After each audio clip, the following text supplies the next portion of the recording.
मैं हूं प्रदीप विश्वकर्मा और आप देख रहे हैं आपका अपना मन पसंदीदा कार्यक्रम एक मुलाकात।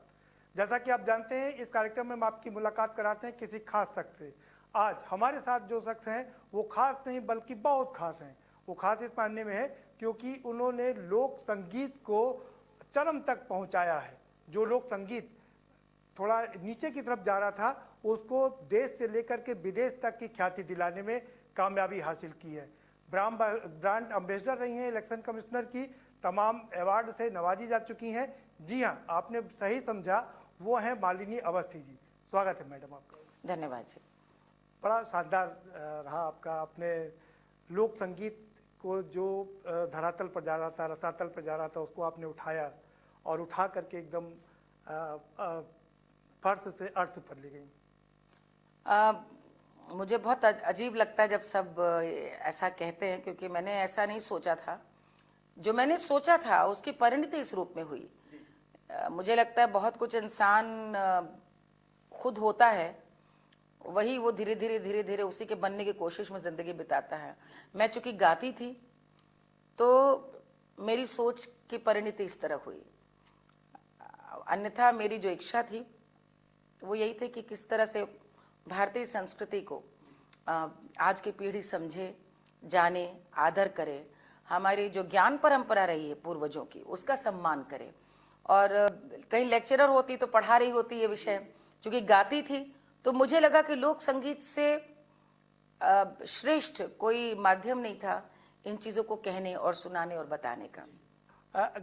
लोक संगीत को नई ऊंचाइयों तक ले जाने का आपने काम किया, ये प्रेरणा आपको बचपन से, परिवार से, जैसे हर बच्चे का होता है कि जब तक उसको पता चले तब तक वो ढल चुका होता है किसी और। तो माता पिताजी ने संगीत आना चाहिए ये सोचकर संगीत सिखाया और शास्त्रीय संगीत की तालीम ली और आजीवन शास्त्रीय संगीत ही सीखा अलग अलग गुरुओं से। आज भी रियाज हमारा उसी में होता है। लेकिन जो मेरे मन की प्रेरणा थी, जो मैंने आपसे कहा कि मेरी इच्छा थी कि भारतीय संस्कृति का वैभव उसे सामने लाऊं, उसे लाने के लिए मैंने कहा कि ये तो जितना सुंदर इसका गरिमामय स्वरूप पारंपरिक लोक संगीत में दिखता है वैसा कहीं नहीं दिखता। शास्त्रीय संगीत में देखिए नाम में शास्त्र है, जो अध्ययन करेगा, जो कई वर्ष वहां बिताएगा तब वो समझ पाएगा। एक आम व्यक्ति, एक आम जिनको आप अनपढ़ कहते हैं, जिनको आप मानते हैं कि मजदूर श्रमिक किसानों ने मनोरंजन के लिए गाने बना दिए, ऐसा नहीं था। एक बहुत विशाल ज्ञान परंपरा हमारी इन गानों में थी, साहित्य था और जीवन का सत्व, जीवन जीने के रहस्य, जीवन जीने का जो आध्यात्मिक सौंदर्य है वो इन लोकगीतों में मुझे दिखा और मुझे लगा कि ये एक न भूलते हुए कि कलाकार एक एंटरटेनर है, हम एंटरटेनमेंट के माध्यम से इन चीज़ों को, उस परंपरा को सामने लेकर आए। और बाकी तो फिर बहुत प्यार मिला, सबकी बहुत सम्मान मिला। कोई शक नहीं है इसमें कि आपको बहुत प्यार मिला, बहुत मान मिला, बहुत सम्मान मिला। ना सिर्फ देश में बल्कि विदेशों में भी आपने अमेरिका की वो शाम आप शायद कभी ना भूली होंगी जब जी तमाम लोगों ने अमेरिका कई बार जाना हुआ और इस बार भी कोरोना के चक्कर में पूरा स्थगित हो गया, नहीं तो 5 शहरों में पूरी कॉन्सर्ट थी अमेरिका में। पहली बार जब मैं यूएस गई थी 2004 में, तो मैं हमेशा सारे कलाकारों से सुनती हूँ कि विदेश का अनुभव अद्भुत होता है, निराला होता है। लेकिन जब मैंने स्वयं इसको अनुभव किया तो पाया अमेरिका ही नहीं, विदेश में हर जगह कलाकार और संगीत, भारतीय संगीत के लिए बड़ा सम्मान है।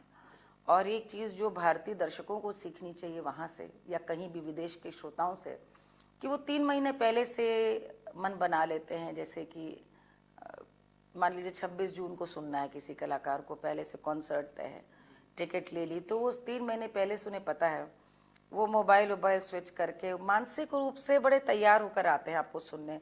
जाहिर सी बात है फिर उनकी पूरी तंद्रा के साथ वो हमारे साथ जुड़े होते हैं। हमारे यहाँ तो अभी भी यही है, मोबाइल भी देखते रहते हैं कि इसके बाद निकलने, गाना हो गया, बात भी कर रहे हैं, आप वो भी कर रहे हैं, तो एक जुड़ाव कम हो पाता है।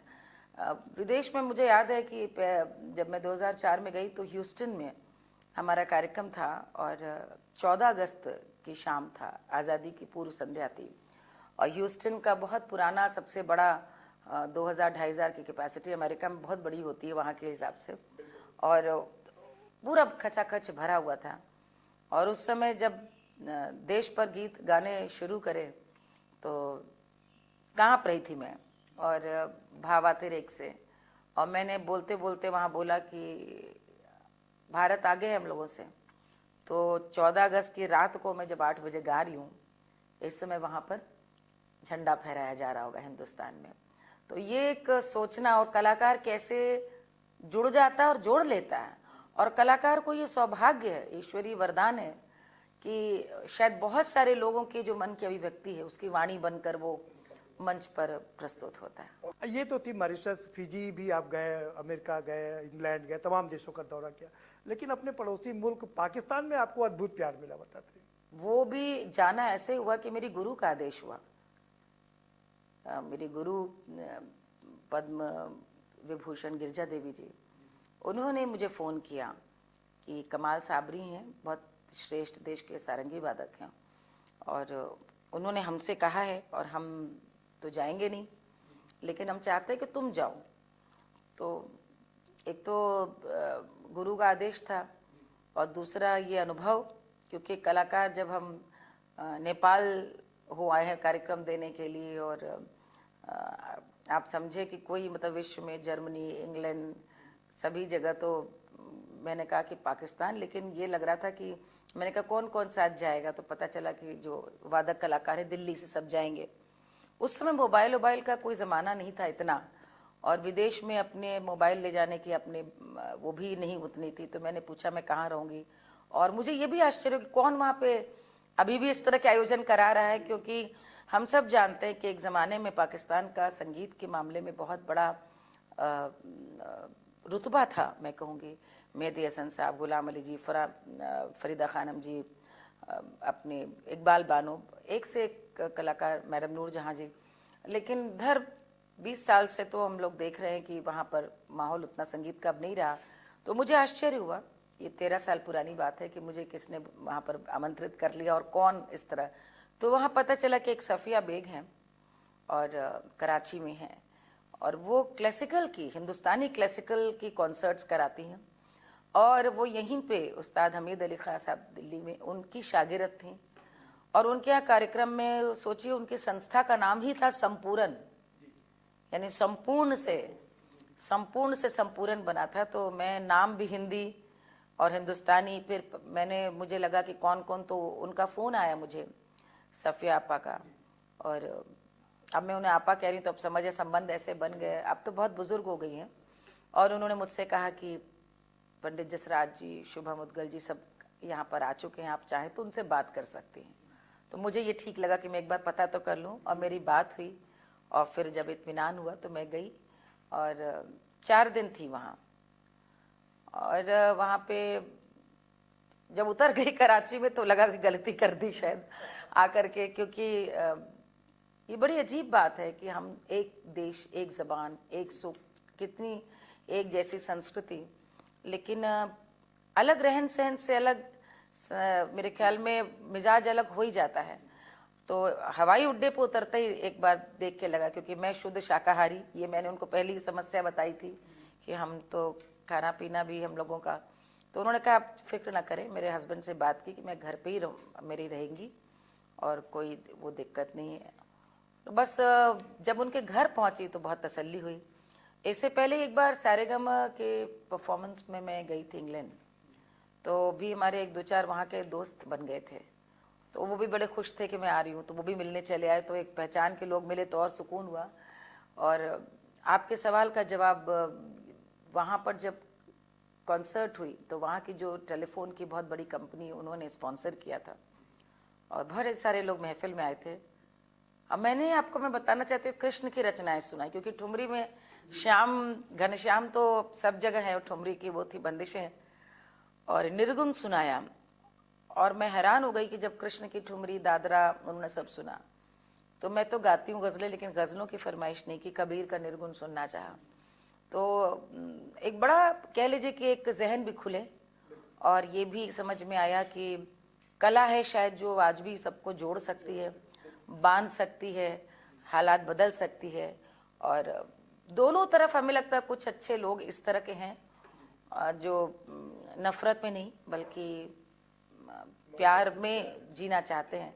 लेकिन यहाँ पर ऐसे लोगों की तादाद ज़्यादा है, वहाँ ऐसे लोगों की तादाद बहुत कम है जो चाहें कि भाई मेल जोल हो। शायद आम जन की ख्वाहिश हो, लेकिन कुछ वहाँ की सियासत ऐसी है और शुरू से रही है आज़ादी के बाद कि वे अपने देश का तो नहीं देखते, लेकिन पड़ोसी मुल्क कितनी तरक्की कर रहा है इसी में ही उन्होंने कहीं ना कहीं अपनी, वरना मुझे लगता है कि एक बार की बात है, हमें एक समय की बात है कि पाकिस्तान बहुत आगे था तरक्की में, लेकिन अभी जिस तरह से ईर्ष्या, कुंठा और बदले और आत्मनाश, मैं सेल्फ डिस्ट्रक्टिव कहूँगी, आत्मनाश की आग में जिस तरह पाकिस्तान जला और धीरे धीरे अब खत्म हो रहा है, वो बड़ा कमाल है देखना कि कैसे एक दो देश जो एक साथ बने थे तो आज छोटे छोटे देश भी, बांग्लादेश अच्छा कर रहा है। और लंका ने भी तमाम दिक्कतों के बावजूद, लंका में भी वायलेंस रही, लंका ने सिविल वॉर्स देखी, लेकिन लंका ने संभालने की कोशिश की। और समस्या किस देश में नहीं होती, हिंदुस्तान में रही। नेपाल ने अपने हर तरह की समस्या देखी है, लेकिन पाकिस्तान में जो है वो बेहद अफसोसजनक है। आपने इस चूंकि कोरोना चल रहा है, कोरोना में आपने एक बढ़िया गाना गाया था और उसको प्रधानमंत्री ने रीट्वीट भी किया था, बड़ा फेमस हुआ गाना, और आपके साथ हो लोग उसका लुत्फ ना उठा पाए, उसको वो सुन ना पाए, तो मुझे लगता है लोगों जी जी बिल्कुल, वो बस आश्चर्य होता है कैसे गाना बन गया। कभी कभी कुछ चीजें हो जाती हैं। ये जिस दिन जनता कर्फ्यू के लिए प्राइम मिनिस्टर ने आह्वान किया था एक दिन पहले, तो कोरोना का एक दहशत टीवी चैनल से लेके मोबाइल फोन्स तक आ गई थी, और मुझे ये लगा कि ये तो लंबा चलेगा, क्योंकि हम लोग दिसंबर से मालूम है कि चाइना अभी तक कंट्रोल नहीं कर पाया, सारे देशों में फैल गया है, तो यहाँ भी लंबा चलेगा। और जिन्हें काम करना है वो अभी तो लॉकडाउन भी नहीं शुरू हुआ और इतना डर लोगों को मन में है, तो मैंने उसकी टैगलाइन यही सोची कि डरना नहीं, मुस्कुराना है और मिलकर इसे हराना है। उसके बाद धुन बन गई, शब्द लिख गए तो खुद ही लिखा, हवाओं में बैठा हो पहरा, असर देखो कितना है गहरा, पूछे है हर कोई देखो, खतरा बड़ा है पहचानो, डरना नहीं मुस्कुराना है, मिलकर इसे अब हराना है। अरे डरना नहीं मुस्कुराना है, मिलकर इसे अब हराना है। अरे आया है क्यों तू निगोड़ा, अरे कैसा है तूरे करोना। उसमें हिदायतें भी थी, भीड़ में कहीं नहीं जाना है, भीड़ से खुद को बचाना है, दोनों हाथ अपनी मलमल के साबुन से खूब धोना है, डरना नहीं मुस्कुराना है, मिलकर इसे अब हराना है। अरे आया है क्यों तू निगोड़ा, अरे कैसा है तूरे करोना। क्या बात है, इसीलिए शायद इससे प्रभावित होकर प्रधानमंत्री ने भी इसको रिट्वीट किया, पूरे वर्ल्ड में बहुत का आभार व्यक्त करती हूँ मैं जी। प्रधानमंत्री जी की एक खासियत है, बड़ी अद्वितीय गुण है उनमें कि पूरे सारे सेक्टर्स को, सभी को एक साथ लेके चलते हैं। उससे ना एंटरटेनमेंट इंडस्ट्री बच पाती है, ना आम जनता बच पाती है, खेल के लोग भी नहीं, खेल के लोग, व्यवसाय के लोग, राजनीति के लोग, सबको जिस तरह वो एक कठिन समय को भी, हाँ एक कठिन समय में भी सबको उन्होंने जोड़ लिया। ये वही कर सकते हैं। चलिए एक वक्त एक छोटे से ब्रेक का हो चला, एक छोटा सा ब्रेक ले लेते हैं और ब्रेक के पार आएंगे तो कुछ और जो आपका सबसे पसंदीदा गाना है, आप स्क्रीन छोड़ करके कहीं मत जाइए, वो हम कोशिश करेंगे कि मैडम आप तक प्रस्तुत करें, जिससे कि आप उसको सुन सकें और समझ सकें कि कितनी बात है इस लोकगीत में और क्या बात है जो आपको पूरे देश और विदेश में प्रख्यातित करती है। छोटा सा ब्रेक, ब्रेक के बाद चर्चा को जारी रखें।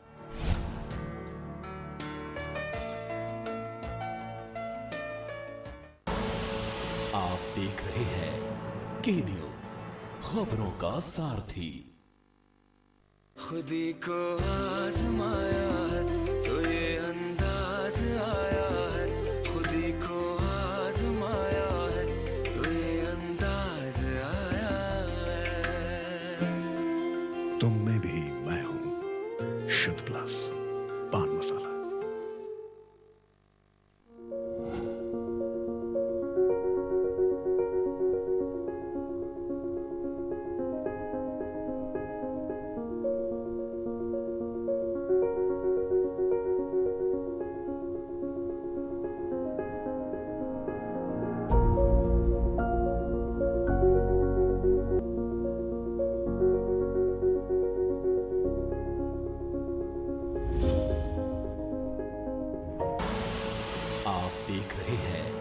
के न्यूज, खबरों का सारथी।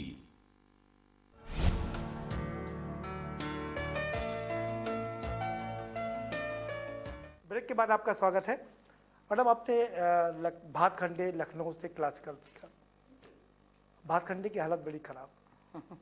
कभी लगता है कि आपने इसके लिए एक प्रोजेक्ट शुरू किया था, सोन चिरैया नाम से प्रोजेक्ट शुरू किया था, शायद बच्चों में इसको ले जाने के लिए? नहीं, वो एक अलग चीज़ है, ये अलग चीज़ है।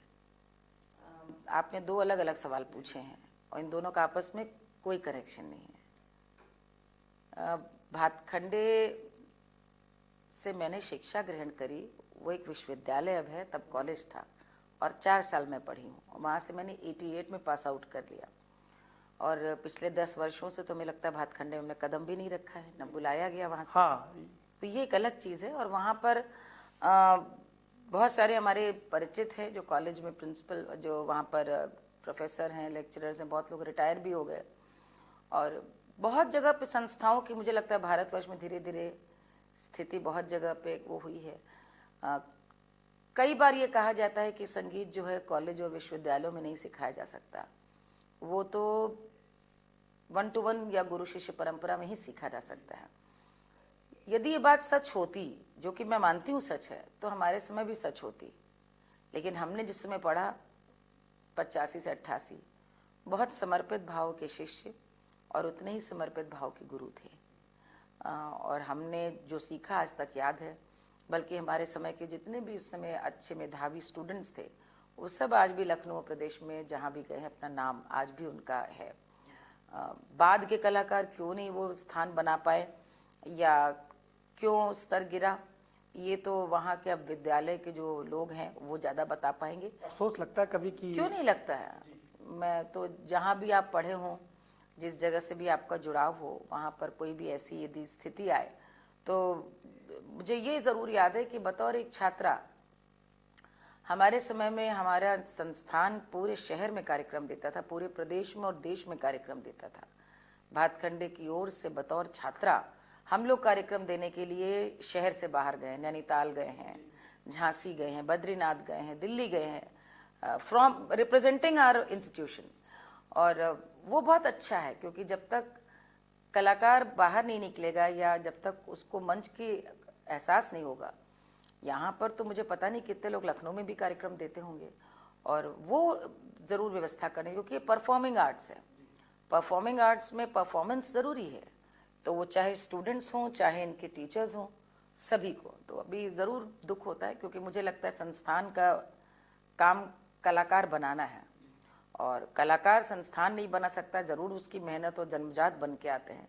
लेकिन गुरु चाहे तो बिल्कुल, हमारे समय भी हम लोगों ने भातखंडे में बेशक ऐसे गुरुओं से सीखा जिनमें से बहुत सारे बतौर कलाकार प्रसिद्ध नहीं हुए, लेकिन टीचर बहुत अच्छे थे। तो ये संस्थानों को खुद अपने में देखने की बात है कि सिर्फ शिष्यों के मत्थे नहीं मढ़ा जा सकता कि हर शिष्य आजकल अधीर हो गए हैं, हर एक को सक्सेस चाहिए। सही बात है, लेकिन आज भी हर गुरु को भी एक अच्छे शिष्य की तलाश होती है, और शिष्य तो गुरु ढूंढता ही है। सोन चिरैया की बात आपने की, वो एक संस्था है जिसका निर्माण सृजन हमने 2011 में इस सोच से किया था कि पारंपरिक संगीत को युवाओं तक, जड़ जड़ तक ले करके जाऊं। उससे किसी भी संस्थान का लेना देना नहीं, वो बच्चों तक ले जाने की NGO है, और जिसमें कि हम सांस्कृतिक कार्यक्रम, विशेष रूप से लोक प्रस्तुतियां उसमें करते हैं।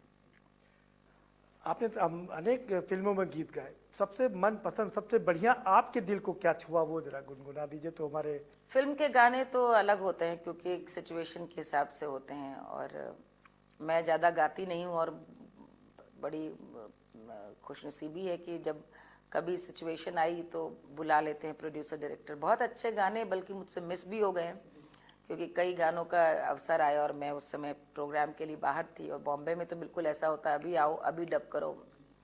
तो वो कई इस तरह के गाने मेरे खाते में आते आते रह गए, लेकिन जो आए उनके लिए भी शुक्रिया अदा करती, क्योंकि बम्बई तो कभी जाकर बसने को सोचा नहीं। कई गाने तो यूट्यूब, दिल मेरा मुफ्त का बहुत फेमस हुआ था। एक गाना सोबर स्वीट है, इनकम ढूंढेंगे, ये इसका दम लगा के है यशराज की। एक फिल्म आई थी साउंड ट्रैक, एक भागन के रेखन इसक का भी बहुत हिट हुआ था। एक मानो न मानो बराबर लड़ूंगी, ये भी कई लोकगीत के बैंड पे था। एक गाना साउंड ट्रैक फिल्म आई थी उसका था, और वो मुझे लगता है आज के माहौल पे बहुत सटीक है। पुरानी फिल्म आई थी जिसमें कि किशोर कुमार दा ने इस गीत को गाया था, इसका रिमिक्स बना था, मुझसे गवाया गया था साउंड ट्रैक में, वो सुना रही हूँ। ये जीवन है, इस जीवन का यही है, यही है, यही है रंग रूप। थोड़े गम हैं, थोड़ी खुशियाँ, यही है, यही है, यही है छाँव धूप, ये जीवन है। तो आजकल कोरोना के टाइम पे मुझे लगता है कि ये क्या सोचकर तब गाया था, लेकिन ये आज भी पूरा फिट बैठ रहा हो उस पे। कन्नौज में मेरी पैदाइश हुई है, और उसमें पिताजी हमारे कानपुर में थे, और कानपुर में चूँकि वो डॉक्टर थे प्रोविंशियल मेडिकल सर्विसेज में, तो उनकी पोस्टिंग होती रहती थी। तो मिर्ज़ापुर में हमारा बचपन बीता, 8 बरस हम मिर्ज़ापुर में थे, फिर झांसी, वहाँ से गोरखपुर हम गए, और गोरखपुर 8 साल रहे हम। बीच में आपको बनारस जाने का भी मौका मिला क्या? बनारस तो का बल्कि मेरा जो जुड़ाव हुआ वो मिर्ज़ापुर में जब थे उसकी वजह से हुआ, क्योंकि मिर्ज़ापुर बनारस तो 1-1.5 घंटा ही दूरी है। वहाँ से हमारे पिताजी हर महीने 15-20 दिन में तो आते ही थे, और बनारस के सारे कलाकार मिर्ज़ापुर बहुत आते थे। विंध्याचल महोत्सव वहाँ पर होता है, अष्टभुजी देवी में, तो सारे कलाकार, हमारी गुरु गिरजा देवी जी, सिद्धेश्वरी देवी जी, सितारा देवी जी, किशन महाराज जी, सब लोग, खां साहब, बिस्मिल्लाह खां साहब, तो वो एक जो पूरब अंग की जो संस्कृति है वो, उसके संस्कार बीज मिर्ज़ापुर में ही पड़ गया। गोरखपुर में जाकर चीज़ें बहुत और उसी तरफ बढ़ गई, क्योंकि बहुत ही अच्छे मेरे उस्ताद शुजात हुसैन खां साहब, राहत अली खां साहब वहीं पर रेडियो में थे, उन्होंने सिखाया मुझे, और शास्त्रीय संगीत भी सीखती रही, सुगम संगीत भी। गोरखपुर में चूँकि एक अच्छी बात ये हुई कि वैसे तो आंचलिक पृष्ठभूमि की जगह थी मिर्ज़ापुर भी, गोरखपुर भी, लेकिन वहाँ पे आकाशवाणी में नया नियम चला था कि हर कलाकार को, जो चाहे गज़ल में अपग्रेडेड हो चाहे भजन, उसको अनिवार्यतः भोजपुरी 2 गाने ही होंगे।